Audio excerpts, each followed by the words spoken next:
हम सभी को ना एक फ्लैशी फ़ोन चाहिए जिसके पीछे एप्पल का लोगो। तो जब भी हम उस फ़ोन को किसी भी गैदरिंग में या किसी भी पार्टी में अपनी जेब से निकालें तो सब लोगों की नज़र उस फ़ोन पे हो और उन्हें लगे कि we have made it in our life.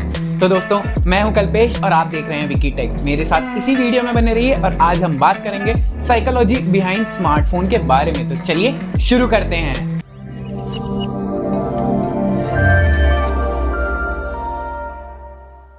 हम फ़ोन्स तो बहुत सारे खरीदते हैं, लेकिन ह्यूमन साइकोलॉजी को टारगेट करते हुए ये स्मार्टफोन ब्रांड्स हमें जिस फ़ोन की ज़रूरत नहीं है वो भी कैसे बेचते हैं, आज हम इस वीडियो में उसी के बारे में डिस्कस करेंगे। तो इस वीडियो को ना मैंने 3 पार्ट में डिवाइड किया है कि अच्छे फ़ोन्स क्यों लेने चाहिए। उसका सबसे पहला है फाइनेंशियल स्टैंड पॉइंट, दूसरा है टेक्नोलॉजिकल स्टैंड पॉइंट और तीसरा है साइकोलॉजी। और हम एक एक करके इसके बारे में डिस्कस करेंगे। तो चलिए जानते हैं। तो हम सबसे पहले जानते हैं फाइनेंशियल स्टैंड पॉइंट से। देखिए, फाइनेंस की दुनिया में ना 2 टर्म होते हैं, एक होता है एसेट और एक होता है लायबिलिटी। इसकी डेफिनेशन आप गूगल कर सकते हैं, लेकिन आसान भाषा में एसेट का मतलब होता है कोई ऐसी चीज़ जो आपके जेब में पैसा डाल रही है, और लायबिलिटी बेसिकली ऐसी चीज़ होती है जो आपकी जेब से पैसा निकाल रही है। तो अब हम जानते हैं इसके 2 पहलू। एसेट बेसिकली आपने बहुत सारे जगह देखा होगा कि कुछ लोग अपने फ़ोन का यूज़ करते हुए अच्छी फ़ोटोज़ लेते हैं और फिर उन्हें सेल करते हैं। मेरा ही एग्जांपल ले लेता हूँ। मैं अपने फ़ोन से ये वीडियो शूट कर रहा हूँ, तो ये मेरे लिए एसेट है। क्यों? क्योंकि मैं ये वीडियो शूट करूँगा, फिर उसके बाद इसको एडिट वगैरह करके यूट्यूब पे अपलोड करूँगा। आप इस वीडियो को देखोगे, अपने दोस्तों के साथ शेयर भी करोगे और मेरे व्यूज़ और बढ़ते जाएंगे। इसके चलते यूट्यूब मुझे कुछ पैसे देगा। तो बेसिकली ये फ़ोन मेरे लिए एक एसेट है। मैं ही नहीं, आपने बहुत सारे कंटेंट क्रिएटर्स को भी देखा होगा। इसके अलावा बहुत सारे लोग अपने फ़ोन का यूज़ अच्छी फोटोग्राफी करने में यूज़ करते हैं या बहुत सारे शूट्स करने में यूज़ करते हैं और उसके चलते वो पैसे कमाते हैं। तो ये फ़ोन उन लोगों के लिए, इवन मेरे लिए, ये एक तरह का एसेट हुआ। लेकिन अब बात करते हैं लायबिलिटी की। जितने लोग भी ये वीडियो देख रहे हैं, आई थिंक उसमें से 90% लोग इस फ़ोन का इस तरह से यूज़ नहीं करते। वो लोग यूज़ करते हैं या तो नेटफ्लिक्स देखने के लिए, यूट्यूब वगैरह देखने के लिए, सोशल मीडिया सर्फ करने के लिए, या फिर इंटरनेट से बेसिकली कनेक्ट होकर अपने दोस्त या फैमिली मेंबर से बात करने के लिए, जो गलत नहीं है, लेकिन ये एक तरह से लायबिलिटी ही हुई। और इसी के चलते ये फ़ोन पे आप एक्स्ट्रा पैसे खर्च करो, ये फाइनेंशियली तो कोई सेंस बनता नहीं है। तो अब हम इसे एक एग्जांपल से समझते हैं। फर्ज कीजिए आपने 50,000 का एक फ़ोन आज की डेट में खरीदा है। अब सिर्फ फ़ोन नहीं, आजकल तो उसके साथ चार्जर भी खरीदना पड़ता है, फिर उसकी कुछ एसेसरीज जैसे कि ईयरफोन्स लोगे और बहुत सारी चीज़ें हम उसके लिए लेते भी हैं, फिर वो कवर भी हो सकता है। तो ये सारा मिला के ओवरऑल बिल तो आपका 50,000 के ऊपर चला ही गया है। लेकिन अगर आप 50,000 भी कंसिडर करते हो तो 1 साल बाद अगर आप अपना फ़ोन बेचने जाओगे तो क्या आपके फ़ोन की वैल्यू 50,000 या उससे ज़्यादा होगी? वेल, ऑब्वियसली आंसर नो है, क्योंकि आप 1 साल बाद अगर अपने 50,000 वाले फ़ोन को बेचने जाओगे तो भी आपको 25 या 30,000 से ज़्यादा नहीं मिलेगा। And I am being very generous.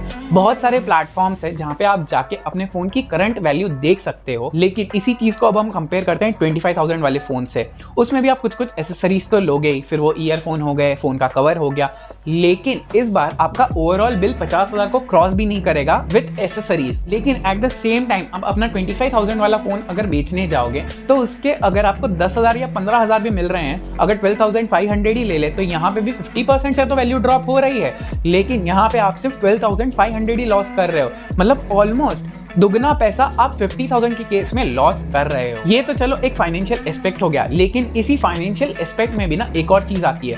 आप कभी भी नोटिस करना कि जब भी आप 50,000 वाला फोन लेते हो और एक 25,000 वाला फोन लेते हो तो दोनों की एसेसरीज की प्राइस में भी डिफरेंस आ जाता है। अगर आप 50,000 वाला फोन ले रहे हो तो हो सकता है आप कवर पे जहां ऑन एन एवरेज 500 स्पेंड करते हो, वहां पे आप ये 50,000 वाले फोन के लिए 1,000-1,500 का कवर लोगे। ईयरफोन्स भी काफ़ी अच्छे वाले लोगे, 2-3 हज़ार वाले नहीं, फिर आप 5-10 हज़ार वाले ईयरफोन्स भी ले सकते हो, क्योंकि आपने ऑलरेडी अपना एक जो अपर कैप है फ़ोन लेने का वो ही ऑलरेडी आपने एक्सटेंड कर दिया है। तो उसके साथ में आने वाली चीज़ भी ना थोड़ी सी एक्सपेंसिव होगी कंपेरेटिवली। लेकिन एट द सेम पॉइंट आप 25,000 वाला फ़ोन भी यूज़ करते हो तो उसके साथ में जो एसेसरीज की प्राइस है वो भी काफ़ी कम होगी। जैसे कि 25,000 वाले फ़ोन के साथ आप 500 रुपये का ही कवर लोगे, या फिर आप 2 या 3 हज़ार में ही ईयरफोन्स लोगे, 10,000 स्पेंड नहीं करोगे, क्योंकि आप भी सोचोगे ना कि 25,000 के फोन में 10,000 का TWS का क्या काम है। तो ये एक साइकोलॉजिकल प्ले भी इस फाइनेंशियल एस्पेक्ट में आ जाता है। हाँ, लेकिन ये बात उन्हीं के लिए है जो फाइनेंशियली अच्छे डिसीजन लेना चाहते हैं। अगर आपके पास अंधा पैसा है और आपको फाइनेंसेस से कोई फर्क नहीं पड़ता है तो you can go grab yourself an iPhone 13 Pro Max, वो भी 1 TB वाला वेरिएंट आप ले सकते हो। लेकिन ये थियरी सिर्फ उन्हीं के लिए है जो एक्चुअल में फाइनेंशियली गुड डिसीजंस लेना चाहते हैं। अगर आपको फ़ोन एज ए इंटरनेट से कनेक्ट होने के, सोशल मीडिया से कनेक्ट होने के, या फिर एक डिसेंट सा फ़ोन चाहिए जो आपके मोस्ट ऑफ द काम कर दे, तो ये वैल्यू तो आपको 25-30,000 में भी आजकल सारे फ़ोनों में मिल जाती है। उससे ज़्यादा का आप कोई भी फ़ोन लेते हो तो बेसिकली आप अपना शौक पूरा कर रहे हो, और इसमें कोई गलत भी नहीं है। लेकिन बस मैं तो अपना पॉइंट ऑफ व्यू से आपको ये बताना चाह रहा हूँ कि अगर आपका शौक नहीं है और अगर आप 25-30,000 के भी फ़ोन लेते हो तो मेजॉरिटी ऑफ द काम आपके हो जाएंगे। अब बात करते हैं टेक्नोलॉजिकल पॉइंट ऑफ व्यू से। तो इसमें भी दो तरह के लोग होते तो हैं, एक जिनके लिए अपना फ़ोन एसेट है और जिनके लिए अपना फ़ोन लायबिलिटी है। अब पहले बात करते हैं एसेट वाले लोगों की। फ़र्ज़ कीजिए आज की डेट में मेरे पास 30,000 का कोई एक नॉर्मल सा फ़ोन है जो कि है, तो अगर मैं कल के दिन ये 30,000 से अपग्रेड करके अपने लिए एक आईफोन या सैमसंग की फ्लैगशिप सीरीज़ या फिर गूगल का पिक्सल 6 प्रो ले लेता हूँ, तो उससे मेरा क्या फ़ायदा होगा? फ़ायदा ये होगा कि जब भी मैं वो फ़ोन लूँगा तो उसके चलते मेरे कंटेंट की वीडियो क्वालिटी बहुत ही अच्छी हो जाएगी। वीडियो क्वालिटी में आपको ड्रास्टिक इंप्रूवमेंट देखने मिलेगा, जिसके चलते आपको मेरे वीडियोस पसंद आएंगे और भी बहुत सारे लोगों को ये वीडियो पसंद आएंगे, जिसके चलते जितने व्यूज़ जनरेट होंगे उससे मैं यूट्यूब से और पैसे कमा पाऊँगा। इतना ही नहीं, अगर मैं कल के दिन मैकबुक ले लेता हूँ या फिर HP की ओमेन सीरीज़ या फिर एसर का प्रेडेटर ले लेता हूँ, तो उसके चलते मेरे वीडियोस और अच्छी तरीके से और बहुत ही कम टाइम में वो वीडियोस एडिट हो पाएंगे, जिसके चलते मैं और ज़्यादा कंटेंट बना पाऊंगा और जल्दी उन वीडियोस को एडिट करके आप तक पहुंचा पाऊंगा। तो अगर मेरे वीडियो की फ्रीक्वेंसी भी बढ़ती है तो उसी के चलते और व्यूज़ मेरे हर वीडियो पे आएंगे, जिसके चलते मैं यूट्यूब से और पैसे कमा पाऊंगा।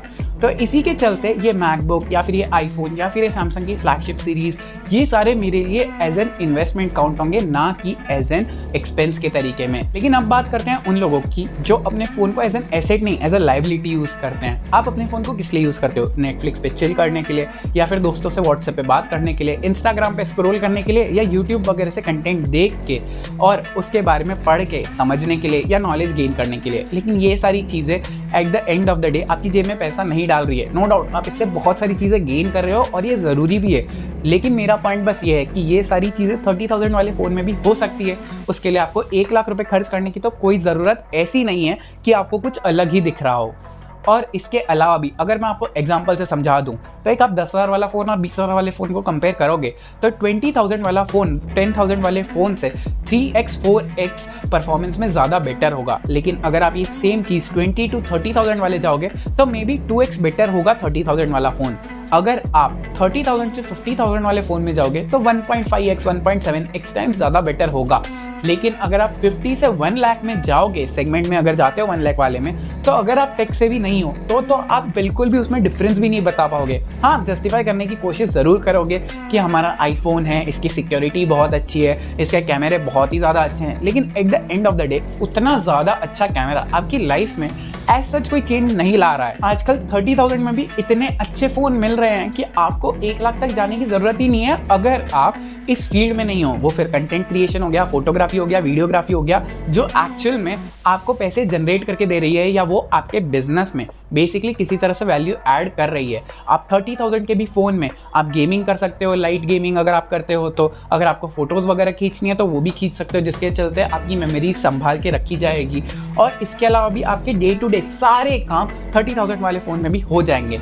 हाँ, लेकिन ये थियरी भी उन्हीं के लिए है जो एक्चुअल में फाइनेंशियली और टेक्नोलॉजिकली बेटर डिसीजंस अपने लिए लेना चाहते हैं। अगर आपके पास अगेन अंधा पैसा है और आपको इन सारी बातों से कोई फ़र्क नहीं पड़ता है, तब तो आप जाके आईफोन 13 प्रो मैक्स बेझिझक ले सकते हो। लेकिन अब आपके बहुत सारे सवाल होंगे कि अब हम अपने लिए फ़ोन अगर चूज़ कर रहे हैं तो कैसे चूज़ करें, अब उसके लिए क्या क्या चीज़ें ज़रूरी भी है। तो आप आई बटन पे क्लिक करके देख सकते हो, जहाँ पे मैंने एक पूरा मैप बनाया कि आप 2022 में अपने लिए कैसे अपनी प्रेफरेंस के हिसाब से सबसे बेटर फ़ोन ले सकते हो। तो आप उसे चेकआउट करके अपने लिए एक सबसे अच्छा फ़ोन, सबसे ज़्यादा वैल्यू फॉर मनी फ़ोन 30,000 में भी ईजिली ले सकते हो। उसके लिए आपको 1 लाख रुपए स्पेंड करने की कोई ज़रूरत नहीं है। आपने अभी तक जितना भी वीडियो देखा है, तो इसके चलते ना एक तरह के लोग होंगे जिन्होंने इसे सुना है, समझा है और आगे चल के अपने लिए सही फाइनेंशियल डिसीजन और टेक्नोलॉजिकल गैजेट्स लेते वक्त एक वैल्यू फॉर मनी प्रोडक्ट देखेंगे।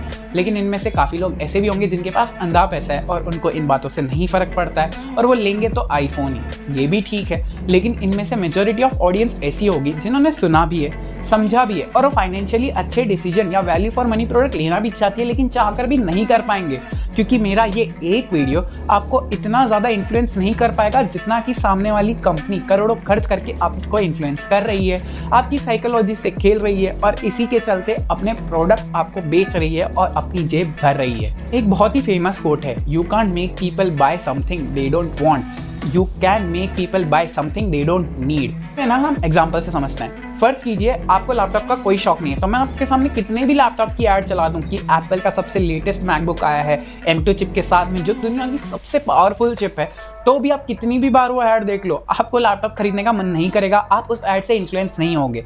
लेकिन एट द सेम टाइम अगर आपको फ़ोन का शौक है, तो अगर मैं आपके सामने लेटेस्ट आईफोन का वीडियो दिखा दूं या ऐड दिखा दूं, तो आपके मन में एक बार कहीं ना कहीं ये ज़रूर आएगा कि यार अगर ये मैं लेटेस्ट आईफोन 1 या 1.5 लाख का ले लूँ तो मेरी लाइफ ना ड्रास्टिकली चेंज हो जाएगी, पता नहीं कुछ लाइफ में अलग ही हो जाएगा। और यही चीज़ का फ़ायदा वो लोग भी यानी कंपनियां भी उठाती है। भरोसा नहीं हो रहा है ना, इसे मैं एग्जाम्पल से समझाता हूँ ताकि आपको ये क्लियर हो जाए। 5G की तरफ ही देख लो। 5G अभी तक इंडिया में नहीं आया है, इसके ऑक्शंस भी नहीं हुए हैं। 2022 के एंड तक में सिर्फ 10 या 12 शहरों में ही जो टियर 1 सिटीज़ है उसमें आने का प्लानिंग है और बहुत ही जल्दी इसके ऑक्शंस भी होंगे, ऐसा अभी तक नोटिस आया है। लेकिन क्या इसकी गारंटी है? बिल्कुल नहीं। पैन इंडिया 5G आते आते 2023 या 2024 तो हो ही जाएगा, लेकिन इंडिया में 5G के नाम पे फ़ोन पिछले 2 या 3 साल से बिक रहे हैं। अगर फर्ज कीजिए आप टियर 2 सिटी में रहने वाले हो और आपने 5G फ़ोन पिछले 2 साल से लिया हुआ है, तो ऑन एन एवरेज हम अपना फ़ोन 2 या 3 साल ही चलाते हैं। जब तक 5G आपके पास आएगा तब तक तो आप हो सकता है नए फ़ोन पे भी स्विच हो जाओ, लेकिन ये 5G के नाम पे ही मार्केटिंग गिमिक कर करके पिछले 2-3 साल से सारे स्मार्टफोन मैन्युफैक्चरर्स अपने जेब में पैसा डाल रहे हैं और ये 5G की आड़ में हमें कम प्रोसेसर दे रहे हैं, कम पावरफुल प्रोसेसर दे रहे हैं या फिर कैमरा की क्वालिटी इतनी अच्छी नहीं दे रहे हैं। खाली 5G का नाम या 5G का लोगो चिपका के आपको अपना नया प्रोडक्ट जिसमें सबसे ज़्यादा प्रॉफिट हो रहा है वही चिपका रहे हैं। क्योंकि मानो या ना मानो हम सभी मटीरियलिस्टिक कहीं ना कहीं तो है ही। एंड ऑफ द डे जब हम ये 50,000 या 1 लाख वाले फ़ोन ले रहे होते हैं तो हम फ़ोन नहीं, हम एक फीलिंग खरीद रहे होते हैं कि जब भी मैं ये फ़ोन अपनी जेब से निकालूंगा तो लोगों को इसकी प्राइस अपने आप पता चल जाएगी और इसी के चलते उन्हें लगेगा कि यार इसने ना बहुत कुछ लाइफ में उखाड़ा है और आपको लगेगा आप सक्सेसफुल हो उन 4 लोगों की नज़रों में। इसी के चलते हम वो चीज़ भी खरीदते हैं जिसकी एक्चुअल में हमें ज़रूरत नहीं है, पर हम वो खरीद लेते हैं क्योंकि हमें लगता है कि उसके चलते हमारी 4 लोगों के सामने इज्जत बढ़ जाएगी। देखिए, ये वांट और नीड वाली चीज़ ना हम सभी को पता है, यहाँ तक कि उन कंपनी वालों को भी पता है, लेकिन डिफरेंस यहाँ पे आ जाता है कि हम ये वांट और नीड में डिफरेंशिएट नहीं कर पाते या फिर हम भूल जाते हैं। लेकिन वो कंपनी वाले इसी के पीछे रिसर्चर्स बिठाते हैं, लाखों करोड़ों खर्च करते हैं और अपने प्रमोशंस और अपने एड्स को इस तरह रन करते हैं कि कैसे ये फ़ोन को हम या इस प्रोडक्ट को हम इतना अच्छे से पोर्ट्रे कर पाएँ कि लोगों को लगे कि उनकी लाइफ में सक्सेसफुल होने के लिए यही प्रोडक्ट मिसिंग है और वो इस फ़ोन को या इस नए हमारे प्रोडक्ट को या नए फ़ोन को खरीद लें, जिसके चलते हमारे प्रॉफिट्स और बढ़ते जाए। वैल्यू फॉर मनी इतना ज़्यादा नहीं होगा क्योंकि उनको एंड ऑफ द डे वो कमाने ही बैठे हैं कंपनी वाले और हमारी जेब से पैसे निकलेंगे तभी तो उनकी जेब में पैसे जाएंगे। तो ये चीज़ का वो बहुत ज़्यादा यूज़ करते हैं। इसे एक और एग्जांपल से समझ लो। अभी दिवाली में अमेजॉन पे सेल आएगी, 80-90 हज़ार वाले फ़ोन ना 50-60 हज़ार में बिकना शुरू होंगे। अगर 50 हज़ार भी आप प्राइस पकड़ते हो तो प्रॉब्लम ये नहीं है कि वो 50 हज़ार में मिल रहा है, प्रॉब्लम ये है जिन लोगों का बजट 40 हज़ार के फ़ोन का भी होता है वो लोग ना इस सेल की तरफ देखते हैं और ये सोचते हैं कि यार ये 80-90 हज़ार वाला फ़ोन ना अभी बहुत ज़्यादा हेवी डिस्काउंट में मिल रहा है तो मैं 50 हज़ार में खरीद लेता हूँ तो मेरा 20-30 हज़ार का फ़ायदा हो जाएगा। लेकिन अगर आप सही में देखने जाओ तो उसका बजट तो 40 हज़ार का ही था और उसने 50 हज़ार रुपये खर्च किए हैं फ़ोन पे, तो एक्चुअल में तो 10 हज़ार का लॉस हुआ। और इसमें मैं एक्सेसरीज काउंट नहीं कर रहा हूँ। अगर आप पॉइंट नंबर 1 पे जाओगे तो मैंने वहाँ पे क्लियरली एक्सप्लेन किया है कि अगर आप 30 हज़ार का फ़ोन और 50 हज़ार का फ़ोन लेते हो तो उसमें एक्सेसरीज की वैल्यू भी ड्रास्टिकली चेंज होती है जितना महंगा हम अपना फ़ोन खरीदते हैं या अपने प्रोडक्ट्स खरीदते हैं। वहाँ तक तो फिर भी ठीक है कि आपने सेल में फ़ोन ले लिया, लेकिन अब कुछ लोग ऐसे होते हैं जो EMI पे अपने फ़ोन ले रहे हैं। सैलरी है 30,000 की, लेकिन वो लोग 80-90 हज़ार का फ़ोन ले रहे हैं, वो भी EMI पे, ये सोच के कि हाँ हम धीरे धीरे चुका देंगे। लेकिन ऑब्वियसली देखने वाली बात ये है कि अगर आपका फ़ोन 30 हज़ार का है तो 80-90 हज़ार वाला अगर आप EMI पे ले रहे हो मतलब आप उसे अफोर्ड नहीं कर सकते। हाँ, तो आप अभी मत लो ना, जैसे जैसे आपका एज बढ़ेगी, आप स्किल्स और एक्सपीरियंस दोनों गेन करते जाओगे, वैसे वैसे आपकी सैलरी या आपका बिजनेस और प्रॉफिटेबल होता जाएगा या सैलरी आपकी इंक्रीज होती जाएगी, जिसके चलते आप कभी ना कभी आज से 3 या 4 साल में उस फोन को खरीद पाओगे, इजीली अफोर्ड कर पाओगे। तो इस चीज का जरूर ध्यान रखना। और इट डजेंट मेक सेंस कि अगर आपकी सैलरी 30,000 की है और आप 80-90 हज़ार का फोन ले रहे हो जो एज अ एसेट आप यूज नहीं करने वाले हो, उससे आप कोई पैसे कमाने का प्लान नहीं कर रहे हो, बस वो आप इसीलिए खरीद रहे हो ताकि दोस्तों में आपकी इज्जत बढ़े, तो this doesn't make any sense. मेरा इस वीडियो से ये इंटेंशन नहीं था कि आपकी फीलिंग्स को हर्ट किया जाए या अगर आपके पास आईफोन है तो अभी आपको उसके बारे में बैड फील होना चाहिए। मेरा इंटेंशन बस ये था कि आपको मैं बताऊं कि कैसे ये बड़ी बड़ी कंपनियां मार्केटिंग के जाल में आपको फंसा रही है और उसके चलते अपने रेवेन्यू और ज़्यादा जनरेट कर रही है और आपकी जेब से पैसा निकलवा रही है। अगर आप वो चीज़ अफोर्ड कर सकते हो और आपके वो शौक है तो आपको डेफिनेटली वो चीज़ करनी चाहिए। लेकिन अगर आपके शौक नहीं है और अगर आपको वैल्यू फॉर मनी प्रोडक्ट लेना है तो आपको उसकी तरफ ध्यान देना चाहिए, बेटर फाइनेंशियल डिसीजन भी लेने चाहिए। इवन टेक्नोलॉजिकल स्टैंड पॉइंट से भी आपको अच्छे वैल्यू फॉर मनी प्रोडक्ट लेने चाहिए रादर देन सिर्फ और सिर्फ एक्सपेंसिव फोन्स की तरफ। आपके क्या थॉट्स है इसके बारे में नीचे कमेंट सेक्शन में जरूर बताना। आई होप आपको ये वीडियो पसंद आया होगा, आपको इससे कुछ सीखने मिला होगा। अगर वीडियो अच्छा लगा है तो लाइक कर दीजिए और दोस्तों के साथ शेयर कर दीजिए। अगर आप चैनल पर नए हो तो चैनल को सब्सक्राइब कर दीजिए और बेल नोटिफिकेशन ऑन कर दीजिए ताकि मैं आपके लिए ऐसी वीडियो लेके आता रहूं और आपसे उसकी नोटिफिकेशन मिस ना हो। अंटिल नेक्स्ट टाइम दोस्तों, ये बात हमेशा याद रखना कि ज्ञान बांटने से बढ़ता है।